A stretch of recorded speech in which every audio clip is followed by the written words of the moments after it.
So I guess my question here is, do you think people should have a fear of missing out?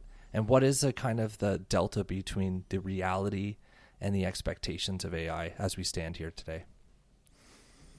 Yeah, I mean, yes, I think people should have a fear of missing out, a fear of falling behind. I think there's also legitimate fear of AI, so just the FO part of the FOMO, a fear of AI, and socially, ethically, like there's that dimension, and then there's even just professionally. What does it mean if all of a sudden all of our emails, all of our LinkedIn posts are written by AI? Is that a good thing? So I think those are discussions that could be had.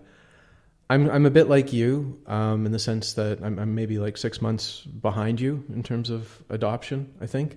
Certainly way behind Phil in terms of adopting it for the image generation and all that sort of stuff. But I have this weird contradictory impulse of being a technologist who really loves technology, and then I'm also really kind of like a technology hipster, where if like something is the bandwagon, I really don't want to be on that bandwagon. I'm like, these people with their AI. So I kind of take a skeptical eye. I've seen enough of like a yearly hype cycle to know some things stick around and some things don't. And I think it's very clear that this will stick around.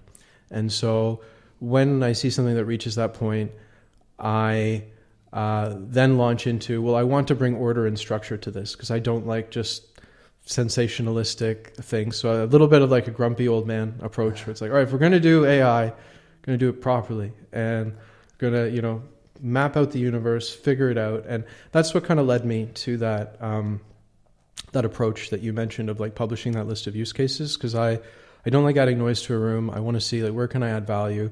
And I think you both take this approach with your podcast too, from what I've seen. Like you really like to break things apart into their pieces and cover every angle. And so I thought, there's a lot of like tools, and I've subscribed to newsletters and I'm seeing all these prompts, but no one's really looking at it from the business point of view, saying, here's all the things we need to do.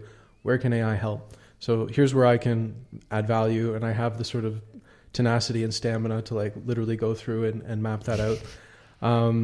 And that's what I did. And I've gotten some good feedback on that. So I hope that that's helpful. And then based on that, I've started to play around and try to incorporate that into my practice as a marketer and a marketing ops professional.